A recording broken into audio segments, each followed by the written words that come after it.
Hi there, good evening, good afternoon. Welcome to Dreams to Doors. My name is Glenn Riggs. I'm with the Rick G. Ha Real Estate team. We're joined this evening by Anthony G. Ha, also from the Rick G. Ha Real Estate team, Anna Rotolo with Synergy One Lending, and then we have Blue Diamond Inspection. We've got Shannon Dawson joining us tonight. So we are super excited. I'm going to go ahead and share my screen. Tonight we are talking about Dreams to Door. Tonight is our second week, and it's called What's in an Offer. So I'll go over a little bit about what we're going to cover, and then I'll turn it over to our experts. So we'll start off with our welcome, then we'll move into inspection, insight with Shannon. We'll talk about financial next steps with Anna, move into your questions, and then we will follow up with a wrap up. So to kick things off, I'll start with the first bullet, and Anthony, you can take the next one. But just wanted to say congratulations on taking the first step. So the first step in your home buying journey is that you're here and you're willing to learn and listen, and you've got a team of experts in your corner. So we just want to say congratulations and welcome, and thanks for being here, Anthony. Thank you, Glenn. Yeah, beautiful. So the second bullet here is just we're here to assist you as realtors. We have a lot of access to information, and we have the resources like Shannon and Anna that we could always send you to if there's other questions that we can't handle. The main thing that I want to convey here is that you're never a bother to us. Please come to your realtor. We're here to help, and that's our main thing, is to serve and get you into that home. That, I mean, it's a big thing to buy your first time home, and we want that process to be as smooth as possible. Great. Thanks, Anthony. And now we're super excited to let you hear from the experts. So kicking it off tonight, I'll go ahead and pass this over to Shannon. Shannon, do you have some slides that you need to share so I can give you the ability to share your screen? I do. Great. Or I can just talk, whatever works best for everybody. Turning it over, you should be able to share now. Let's see which one we want. Did that work? That's great. All right, I'm a little confused right now because I got my slides up. I can just see that, but I can't really see what else is going on. So, it just has my name in the blue diamond right now. Is that what you Yeah, said? it sure does. Okay. I always like to start with a good old meme, get everyone's in the right mindset. But this is my favorite meme out there for home inspectors. My favorite part of that one is what my wife thinks I do and what I think I do, right? So with our inspections, I try and not write Gone with the Wind. I identify issues, quick narrative on what I identify potential issues with, if we don't address it, and then really you know, how soon we need to address things. So I put things in different categories according to that. This was built off a bigger brief, so the agenda we'll just go through a little bit of it. But really, what is the scope of a home inspection? I really try and explain to people. I think the best analogy is like a nurse practitioner, or your general care provider. I think is probably a better way to say it. If my heart's hurting, I go to her and say, "Hey, I'm not feeling this." She gives me some general guidance, and then probably sends me to a specialist to really diagnose what's going on with my heart. Same thing with the home inspection. It's just a visual inspection, a snapshot of time when I have a hour, 2 hours, to go through a house. So it really just kind of doing a generalist, and then I categorize, like I said, into three categories. One is home maintenance, a welcome to home ownership. These are things that you got to budget for and keep updated. Two is the attention. This is a little bigger issue, but still is easily to get fixed, but needs that licensed professional to take a look at it. A good thing would be, and is a good example, is a roof inspection. Roof inspection, I always say, let me get up there, take a look at it, because roof inspection costs some money. And then if it's just normal wear and tear maintenance, like some caulking that needs to be added to some nails, or a little bit of flashing that needs to be addressed. then then you have that information. Now, if there's bigger issues like real deterioration of the covering of the roof, then I would suggest we should get a licensed roofer in here, so you can understand the costs or where we're really at with everything. That's the biggest thing. I'm going to skip real quick to this slide. Qualifications. So why I say I would send you to a licensed roofer and to give you a better understanding of price wise of where we're at is under California law. We are not allowed to do any repairs on any houses we inspect for up to 12 months. Now, because of that, because I'm not doing the work, I can't give a bid on what something would cost to correct. Now, I understand why California did this, and it'd be nice to have second and third order income off of my inspections, but it's the intent of it is really what we try and use as the baseline, right? I can go into your house and give you an honest assessment of what is going on with your house because there's no second and third order income coming from it. So it's that bird's eye view of me taking a look and saying, all right, this is okay, this is not, this needs further evaluation. And then we fall into the third category, which is health and safety. These are things that I have identified that if they are not addressed sooner than later, that they potentially could injure someone or yourself. So those three categories, I can think kind of puts it in perspective of really kind of what the house lays out as a whole. Normal maintenance, welcome to home ownership. This needs a little further attention. One, to either fix and repair it, replace it, or give us an estimate so we understand how much that potentially could affect, buying and selling and turning it over to the real estate agent for the hard work, right? After I come in and take some pictures and say, yeah, no, that, we need to have more information on it. And then the health and safety to make sure that everyone's safe in the house. And a quick little point on that health and safety, there are two types of inspections. I do buyer's inspections and seller inspections.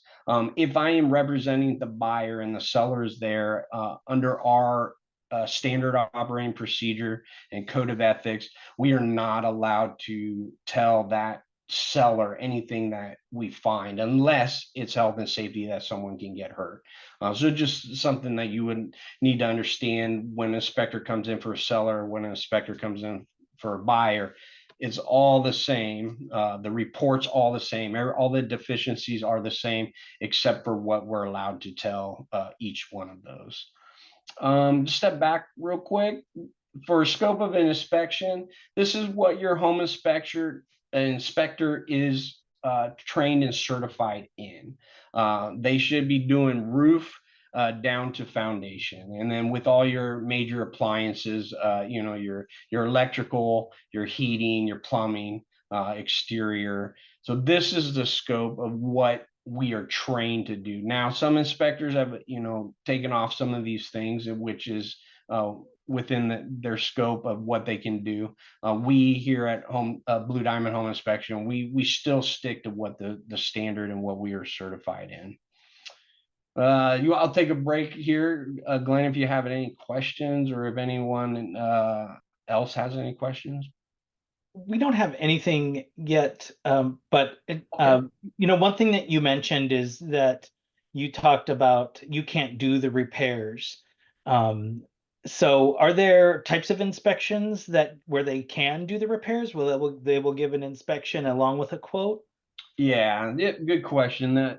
Termite. I always recommend getting a termite inspection along with the home inspector. One, we could both be in the crawl space and I'll be looking at the foundation. I'll see a crack here and there'll be a termite tunnel here.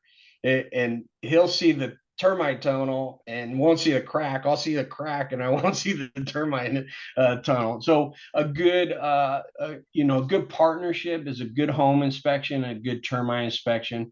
Termite will be able to give you an estimate on some of the wood damages and stuff that need to be repaired. So a lot of times you'll see that both the termite and home inspection will be talking about the same things, but they have an ability to repair those things under their licensing. Yes. Great. I'll go to this qualifications. These are something that you should understand that we are required to do in order to keep our certifications.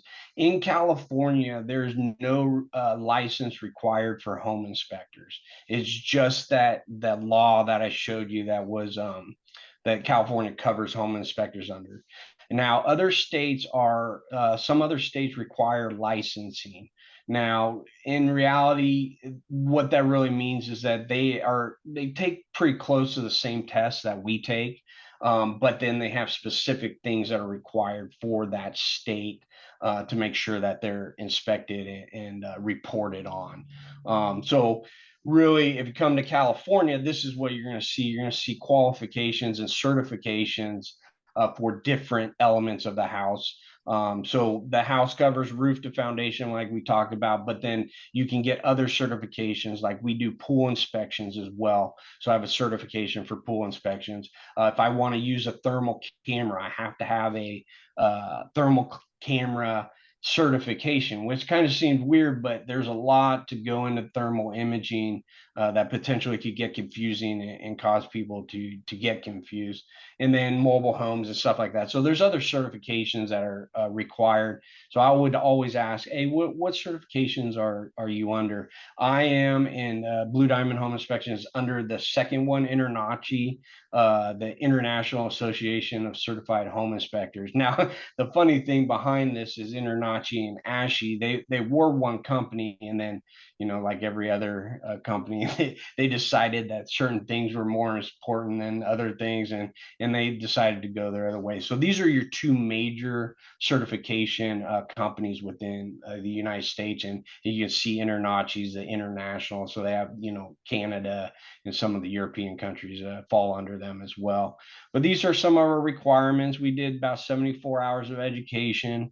And then we have to re-up every 3 years. And then we have continuing education, I think, just like everyone else within the industry, requirement for education, you know, every year to make sure that we're staying up with things. Technology is quick and it's fast. So, you know, a lot of times I'm at home, and what I do is I've allotted within my daily routine. I watch videos and do studies on something within the industry, 30 minutes every night. So it helps out because everything's changing real quick.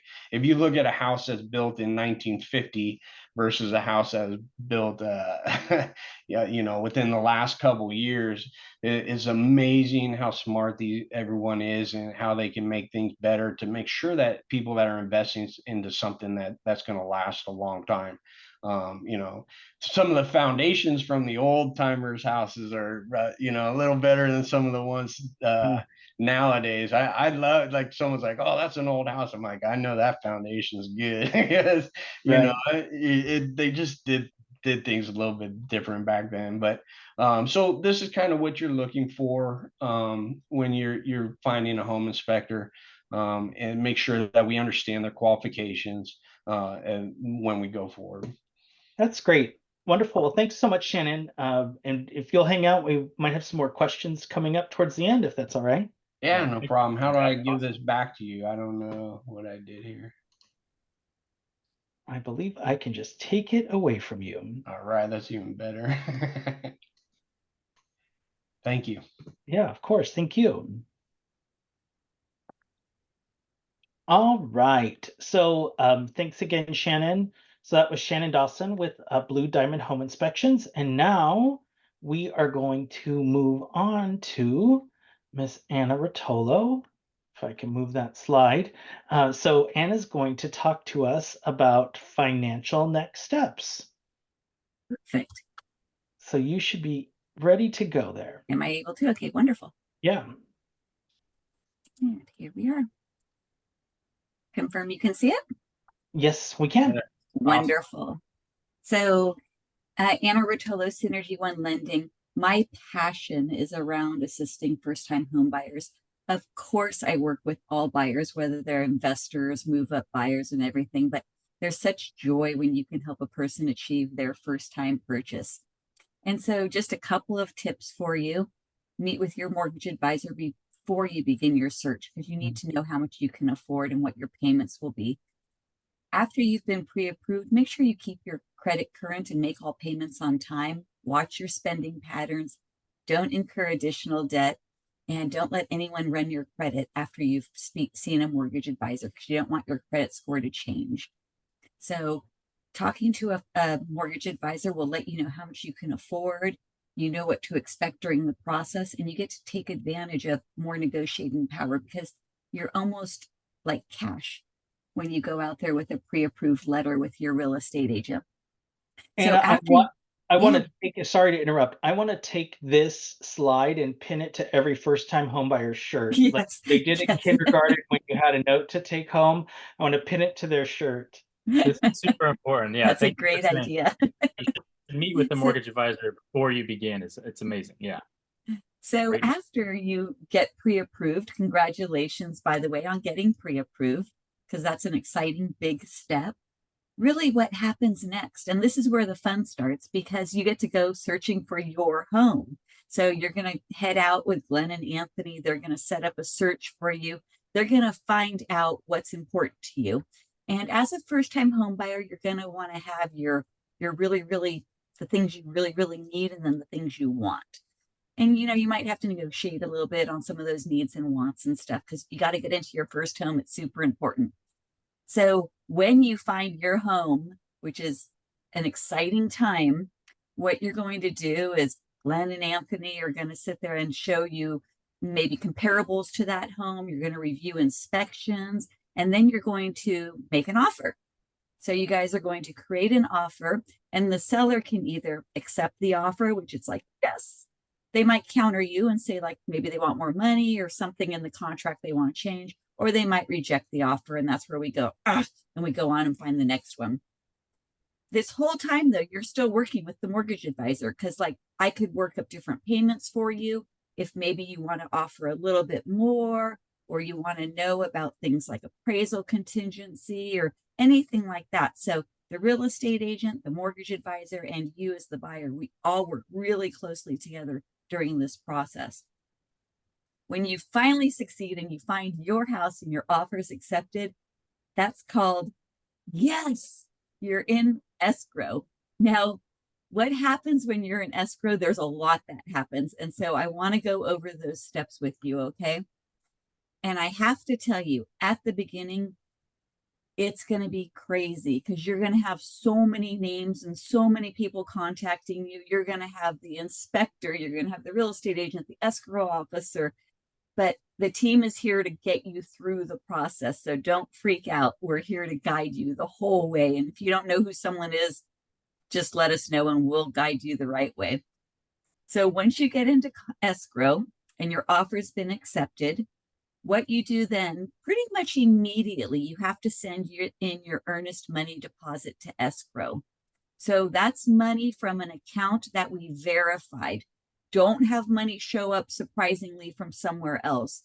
That's not a surprise we like. But if you have to do that, let the mortgage advisor know and we'll guide you properly. But So you have, sorry to yeah. interrupt your flow, No. but like that type of money could be like a gift, right? Parents or grandparents are saying, "Hey, I want to help you out." Right? Yes, we Here's love gifts. $50,000, right? It doesn't mean that they can't do it. It just means that they have to talk to you about it so that you're aware of it. Yeah, a gift is always acceptable, and it's just a wonderful way of getting funds for a purchase. And when I have a first-time home buyer, I say, go ask everyone in your family, because I don't know, maybe your brother will give you 500 and your parents will give you 20,000. You know what I mean? Ask everyone. Why not? All they can say is no. That's right. So So we have to get our down payment. I have kind of a follow-up on that, but Yeah. I'll hold it till later. Don't worry about it. Are you We'll get sure? to that Okay. later. I'm gonna store it. I'm gonna store it for Okay. after. Yeah. And so it's important for you to remember too that earnest money deposit does credit your down payment and closing costs. So it's not like it's extra money or anything. So it's a deposit saying it's like a good faith showing to the seller that you're really serious, and it binds you into the contract. So after you're in contract, you put your deposit, we're going to send you disclosures, we're going to order your appraisal, other inspections are going to be ordered for you. Then you're going to start receiving those and reviewing them. And there's things called contingencies in a contract. One is a loan contingency. So it says you have X number of days to get your full loan approval. And I let you know when that happens, and then you can remove that loan contingency. A loan contingency is sort of like a get out of jail free card in a way, because if you can't meet the contingency, it lets you back out of the contract without penalty, sort of. There's an appraisal contingency that you could have in a contract. So it says if the appraisal doesn't come back at value, or maybe with a lot of issues, you could back out too. So those are some of the contingencies that as the inspections come in, we discuss them with your real estate agent and me and the team, and then you decide to remove them. And then when you have full approval, we're ready to go to drawing legal documents. You're going to do a final walkthrough on the property with your real estate agent, make sure it still looks the same as it looked when you first saw it. You're going to sign your final closing documents. And that's when you find out, not for the first time, by the way, you'll have found out before. That's when you find out the exact to the penny amount of money you have to send to the escrow company to close the deal. So you're going to wire those funds. We're going to review all the signed papers, and then voila, we fund the loan. And that's a celebration day. But the better day is when you get those keys to the home, which is when the note and deed record, and then you get the keys, and then the home is yours and you're a homeowner. So it's a super exciting day. I would say the first 10 days once you're in contract is super crazy, crazy, crazy. And then it sort of simmers down and calms down a little. And then it's celebration time because you're a homeowner. I love that. Thanks, Anna. Yeah, you're welcome. So then once you're a homeowner, I mean, pride of home ownership is just huge. And some of the things you might not know about owning a home is things like home equity or refinancing or even leverage. Like, what are those? So I want to explain a few of those to you. And the other thing I want to talk to you about is what buying a home generates. So buying a home generates appreciation, amortization, and tax benefits. Now, I just had this go on this last weekend. A first-time home buyer. I send out the closing statement to my first-time home buyers at the beginning of the year as a reminder to bring that closing statement to their tax accountant, because they have some things they can write off, right, when you buy a home. This first-time home buyer ignored my email, and she was working on her tax returns, and she goes like, oh my gosh, I owe $6,900. And I said, that doesn't make sense to me, because you're W-2, you just bought a house, you have 7 months of interest that you can put on your tax returns, you have your real estate taxes, you have some loan costs. So I am not a tax specialist, but I'm telling you, when you buy a home, you have tax benefits to buying a home. And so we can talk about that and get you a tax person that can talk about that. But I want to give you a couple of examples of what appreciation and equity is, because I'm telling you, it is the hidden gem secret, ooh la la, of owning a home. So home equity is the difference between your home's value and the amount you still owe on your mortgage. It represents the paid off portion of your home. So I'm giving you a couple of examples in here. So you'll start off with a certain level of equity when you make your down payment to buy the home. Then you continue to build equity as you pay down your mortgage, but you'll also build equity over time as your home's value increases. And that's the magic right there. So every month that you're making a payment, you're building your equity. So you're sort of paying yourself, which is a great thing. This buyer, we did a 3.5% down loan. His first payment was August 1st of 2023.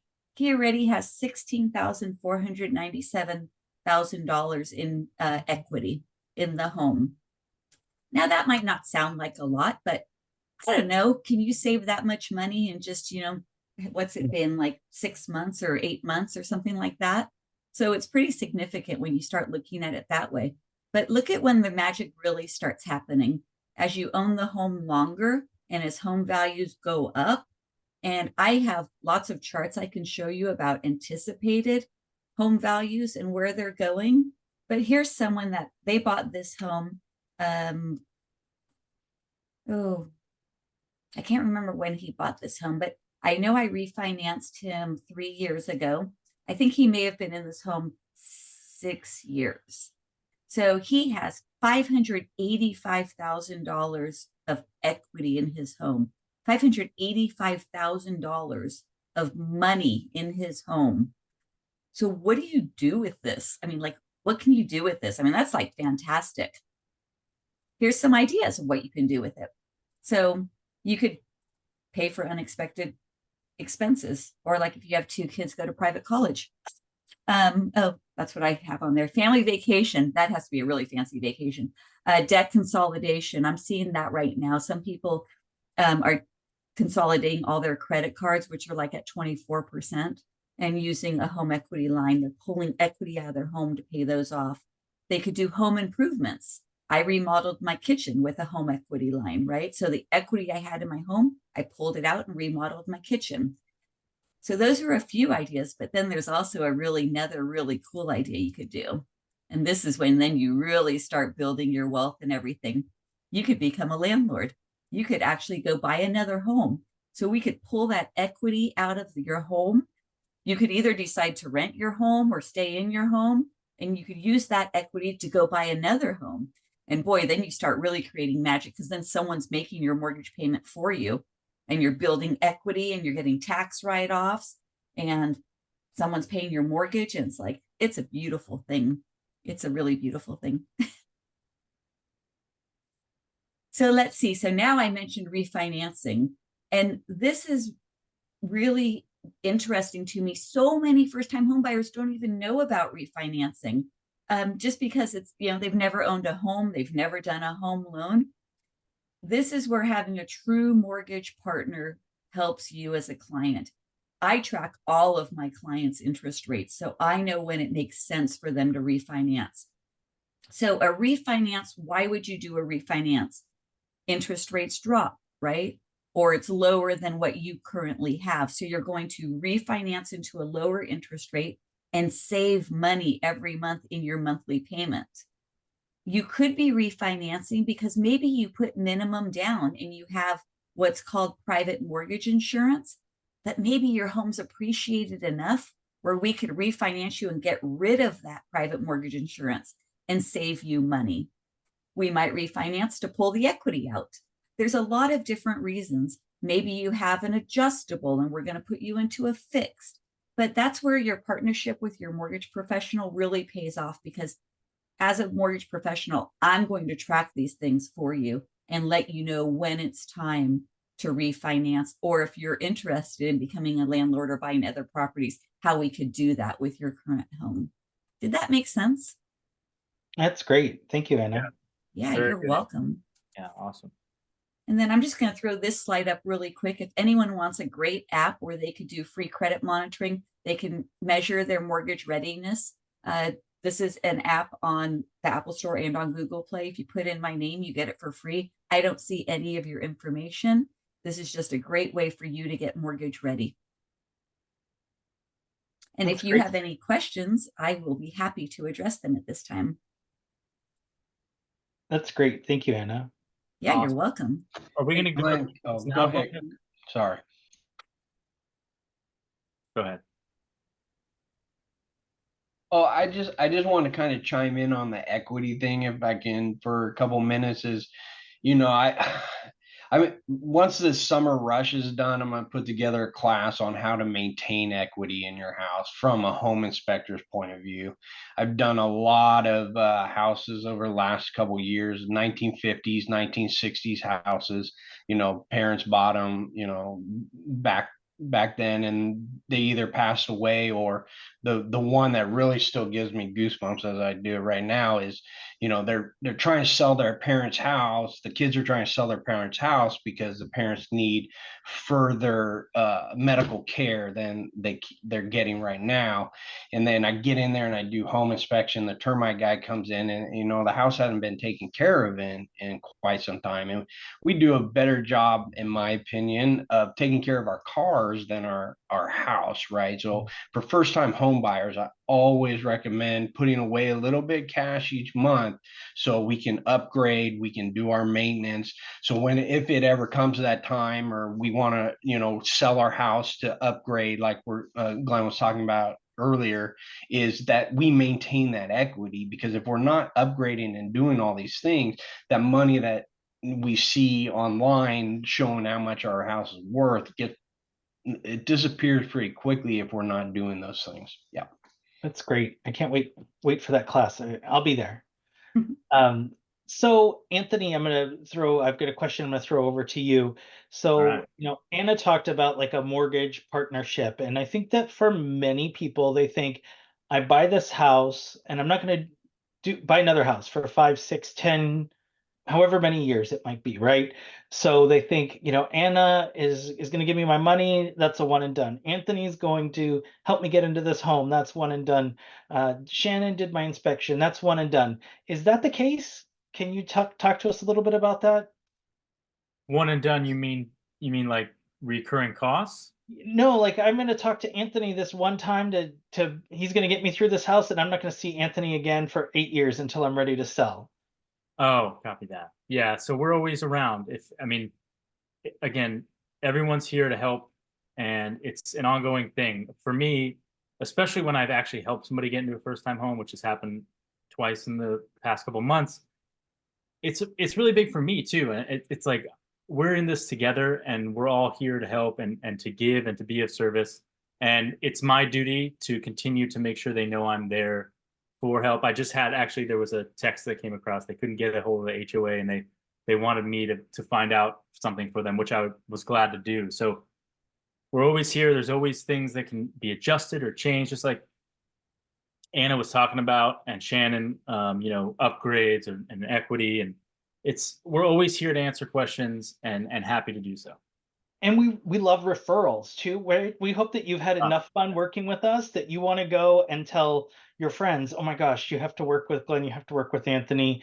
I had a great experience with Anna or Shannon. I can tell you firsthand that, in working with Shannon, that when my buyers have hired him to do their inspection, that he not only takes the time to go through the home, but he takes the time to go through the home with them. So in this case, like they had a pool, and he went through how they could operate their pool, right? And that's not always going to happen and have that opportunity. So, I love, Anna, that you brought up that it's a mortgage partner, and that you're going to reach out when you see that the time is right to refinance, because you know that, right? You know what their rates are, when they bought, when is a good time to refinance. So it's great that you mentioned that. I have a question that came through here for Shannon. So Shannon, what kinds of things come through, or are the most common things that you see in doing a home inspection? Where to begin? Right? There's a lot of low maintenance stuff that I see that I just, I put in the report to make sure that people are aware of this. Like cracks in the cement is a perfect example. Makes probably 98% of my, if not 100% of my reports, right? So a little small crack that less than a quarter of an inch, and not too big of an issue. But once we start moving over a quarter of an inch, then you'll see what happens. The water gets under there, then we get the heaving and settling and trip hazards and a bunch of things like that. So little things like that I see all the time. There's a little bit of moisture damage. Cleaning your gutters. Please clean your gutters like once a year before the rainy season. You would be surprised at how much damage a clogged gutter or non-maintenance gutter can cost us and issues that it would. So I'll end with that. The gutters. Clean your gutters, because it really does a lot of damage if that water's not going where it's supposed to. You know, they say a picture is worth 1,000 words. Shannon includes great pictures with his reports. So, like, if the gutters are dirty or clogged, you get to see the picture of what that looks like. He takes pictures from under the house. So, you know, along with his words and descriptions, you get pictures, which I don't want to climb under the house to take pictures. So, I'm certainly glad that I have those. I got a picture of an action figure clogging a downspout of one of my favorite one. I'm like, I love kids, you know. Fantastic. So Anna, in your presentation, you talked a little bit about a fixed interest rate loan and then a variable interest rate loan. Can you expand a little bit on what the difference is between that and when our first-time homebuyers might be faced with making those types of decisions? Sure. So a fixed interest rate means literally you're getting an interest rate, right, for the duration of the loan. So if we're doing a 30-year fixed rate, you have an interest rate, we'll say 6.5%. And the interest rate is 6.5% for the entire 30 years. So you have a fixed payment, a fixed interest rate. An adjustable rate, there's a couple of different adjustables. One is a hybrid adjustable. So it might be fixed for a certain term and then becomes adjustable. So let's say the interest rate is fixed for 5 years, and then it goes adjustable after that, or 7 years and then goes adjustable. And then there's a true adjustable where it could be changing every 6 months or every year.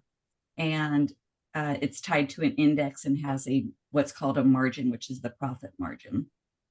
And so as right now in our market, the adjustables have sort of disappeared. The hybrid adjustables sometimes come into play and sometimes go. The fixed rate is probably the most popular product right now.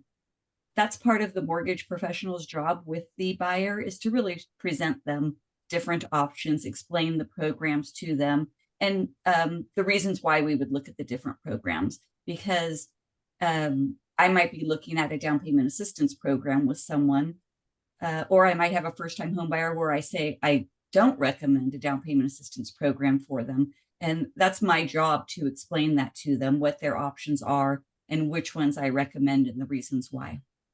I love that you mentioned that because many people will say, hey, you know what, the city of Oakland or the city of Dublin has a down payment assistance program or below market rate program, those types of programs. And sometimes when you're talking dollars and cents, it doesn't make sense to get into those programs because over the long term or the long run, it can cost a home buyer more money, right? Initially, it seems super attractive. Oh, I want that $20,000 from the city, but as a result of that, you're locked into very specific loan programs and options that could cost you more over time. Great. So Anthony, we've got a question here that said, should my realtor show up at my home inspection? How do you feel? I'm always there. Feel like it's a wonderful way, first of all, to know exactly what's going on in case something shows up that they're going to be worried about, and that they're going to want to ask for a repair. That's the step after the inspections. We find something that maybe the sellers didn't do their own inspections. Sometimes they do. It's a little more transparent that way. But if they didn't, and we find some stuff that maybe affects their desire to get into that house, perhaps they feel like, well, it's not worth this much when, such and such is in this condition. It's important for me to be there to kind of have that conversation at least, and then go over what the next steps are in terms of asking for those, repairs or money back, credits and that sort of thing. I also like to just be there because at the end of it, can be a lot sometimes that the inspector has shown them, and it can be overwhelming, and they can be like, well, what are we even doing? Like, why are everything's wrong? And, then it's the process of, okay, these things are what he has said here are fixes that, may or may not actually need to, in terms of the structure of the house isn't going to fall down. But I can't say any of those things. I'm not an inspector. I can't make any calls about what's easy and what's not, but to go over like, here's how he's laid these out. These are the serious ones. These are the less serious ones. So it is nice to have for the buyer someone there, a realtor, or even anyone to talk to really for just the venting purposes. But I'm there always, and I always want to learn too. I want to see all the things that I never saw before. When I bought my first house too, they were under the house and they were talking about strapping the foundation, the house onto the foundation. I was like, I have no idea what's happening, but it's always a learning process, and yeah, I'm always there. That's great. And Shannon, do you like when the buyers are there, or your clients, right? Because you said sometimes the sellers will do the inspection, sometimes the buyers will do the inspection. Do you prefer that they're there when you do your inspections?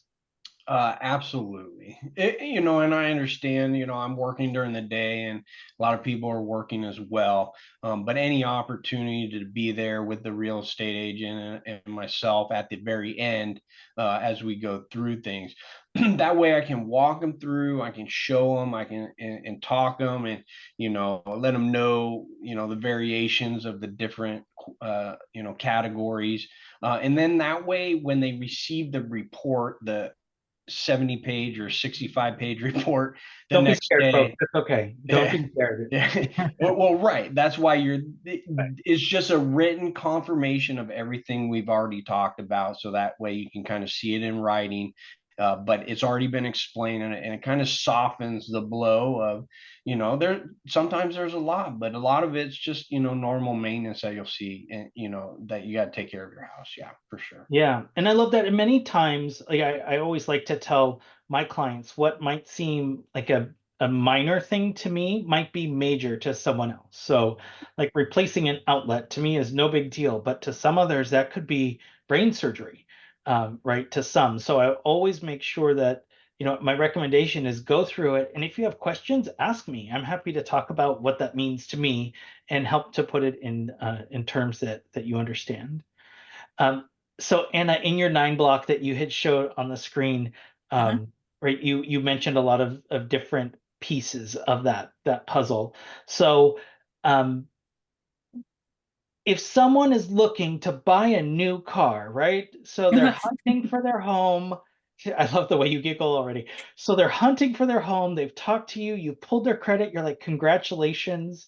You've got a 790 credit score. We're going to get you this great interest rate. We've got this great loan for you. And people are like, sweet. Anna said, I'm locked in on my interest rate. Let's go buy that new Ford Bronco Badlands. What are you going to tell them? Absolutely not. I have a lot of discussions around that with my clients. We are required by our investors, and this is industry wide, to run it's not a credit report, but it's an inquiry into your credit. We have to look before we fund the loan to see if there's been any credit inquiries on that credit report since we pulled it after. So since we pulled it, has there been any inquiries? So an inquiry could be like you walked into Kohl's and they offered you that 10% off if you open a card. If that happens, if you buy a car, oh my gosh, I'm going to be like crying. But we have to then explain every single inquiry, and we have to prove that you didn't open anything if we see new inquiries after we started a loan. So it's super serious. It could throw your deal out of being approved, which would be just, that would just be really, really sad. I mean, we'd have to find gift funds to pay the car off really, really fast, or sell it back to the dealership. I don't know, but yeah, don't buy anything. I mean, not even mattresses. I know you want to go furniture shopping. Everyone gets excited, but you can't go into any stores. I tell them, just don't go in stores. Don't get tempted. Trader Joe's, that's it. Trader Joe's and Walmart, and that's it. Everything else is off. I am so into my clients' heads. I literally have had people call me going like, I need to go buy some groceries, and I usually charge that. I'm like, okay, don't open a new credit card though to charge that.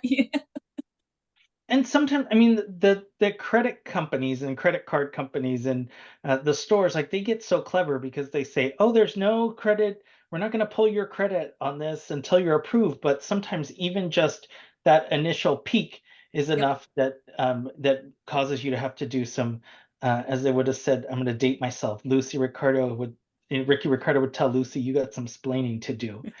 So. Yes.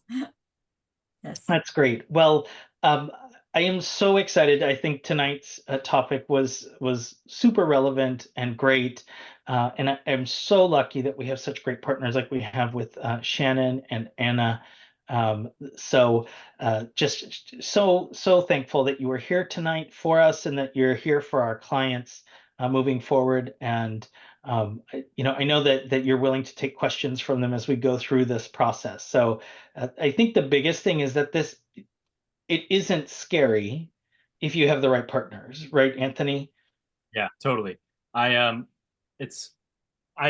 I talk to my clients and we have, we go out and we show, I always feel so comfortable knowing that I have somebody like super experienced to send them to, and somebody I know who's like-minded in terms of helping and wanting to be there and to serve. It allows me to convey confidence, and then that produces ease for them. And that's the whole goal. We want this to be a super memorable moment for them. And yeah, thank you guys so much for being here. And thank you for continuing to give and serve and try to help people. Yeah, Thank great. you. So our next session, so week 3 is Thursday, April 18th at 7 p.m. And the title for that week is You're on Contract, Now What? So we talked a little bit about some of that tonight, but we certainly look forward to having everybody joining us next week on April 18th at 7 o'clock. And again, Shannon, Anna, thank you so much for being here. And to those of you who are watching, we appreciate you and look forward to working with all of you. Thank you. guys. Thank All right, you. everyone. Bye, you guys. Alrighty, Have a good bye-bye. night.